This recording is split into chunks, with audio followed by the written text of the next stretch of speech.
தாவேக தலைவர் விஜய்க்கு பிரதமர் மோடி மற்றும் ராகுல் காந்தியும் வாழ்த்துக்களை தெரிவித்துள்ளனர். தமிழ்நாட்டின் வளர்ச்சிக்கு மத்திய அரசு தொடர்ந்து துணை நிற்கும் என்று பிரதமர் மோடி தெரிவித்துள்ளார். திமுக வேட்பாளர் இனிகோ இருதயராஜை சுமார் 26,000 வாக்குகள் வித்தியாசத்தில் விஜய் வெற்றி பெற்றுள்ளார். தாவேகா 100க்கும் மேற்பட்ட தொகுதிகளில் முன்னிலை வகித்து வரும் நிலையில் சென்னை அடையாறில் உள்ள தனது பெற்றோர்கள் இல்லத்தில் பெற்றோர்களை சந்தித்து ஆசி பெற்று வருகிறார். சென்னை அடையாறு இல்லத்தில் தனது பெற்றோரை சந்தித்து தாவேக தலைவர் விஜய் ஆசி பெற்றுள்ளார். இது குறித்த கூடுதல் தகவல்களை தருகிறார் நமது சிறப்பு செய்தியாளர் ஜெகதீஷ். வணக்கம் ஜெகதீஷ், விவரங்களை பதிவு செய்யலாம். வணக்கம் ஜெயஸ்ரீ. இப்ப நம்ம பார்க்குற காட்சிகள் பார்த்தீங்கன்னா, விஜய் வந்து முதல் முறையா தேர்தல் வெற்றிக்கு பிறகு மிகவும் உற்சாகத்தோடு கையசைத்தபடி வந்துட்டு இருக்காரு. மக்கள் அவருக்கு வந்து மலர் தூவி உற்சாக வரவேற்பு தெரிவித்து வருகின்றனர். வழிநடுகிலும் காவல்துறையினரும் மக்களும் அவர் அரண் அமைத்துள்ளனர்.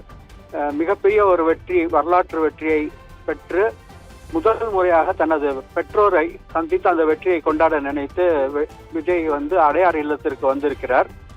அவரை சுற்றி பத்திரிகையாளர்களும் சூழ்ந்திருக்கிற காட்சிகளை நாம் பார்க்கிறோம். எஸ்.ஐ. சந்திரசேகர், சோபா ஆகிய அவருடைய பெற்றோர் ஏற்கனவே தங்கள் குடும்பத்தினருடன் ஒரு வெற்றியை கொண்டாடி மகிழ்ந்தனர். அந்த காட்சிகளையும் நாம் சற்று முன்பு பார்த்தோம். இப்போது நாம் பார்க்கிற காட்சிகள் விஜயின் அந்த வெற்றி கோலத்தையும் நாம் பார்க்கிறோம். தேர்தல் அலுவலகத்துக்கு சென்று தனது வெற்றிக்கான சான்றிதழ்களையும் அவர் பெற உள்ளார் என்று கேள்விப்பட்டு தகவல்கள் வந்திருக்கின்றன. தொடர்ந்து வெற்றியை கொண்டாடி வரும் விஜயும் அவருடைய தாவேகா தொண்டர்களும் இப்போது ஒரு மகிழ்ச்சியான சூழலில் இருக்கின்றார்கள். இன்னும் 108 இடங்களில் முன்னிலை என்ற நிலையிலே தாவேகா இருந்தாலும் கூட பெரும்பான்மை பலத்தை பெற்றுவிடும் என்ற ஒரு நம்பிக்கை முழுமையான வாக்கு எண்ணிக்கையின் இறுதியில் தெரிய வரும். இதற்கு நடுவில் காங்கிரஸ், பாஜக, பாமக போன்ற மற்ற கட்சிகளின் ஆதரவுடன் தாவேகா ஆட்சி அமையுமா என்ற ஒரு கேள்வியும் எதிர்பார்ப்பும் எழுந்துள்ளது. எதுவாக இருந்தாலும் தனிப்பெரும் கட்சியாக தாவேகா இன்று நிலை பெற்றுவிட்டது. அதை யாரும் மறுக்க முடியாது. மற்ற திமுகவோ அதிமுகவோ 73 அமைக்கக்கூடிய பலம் அவர்களுக்கு இல்லை.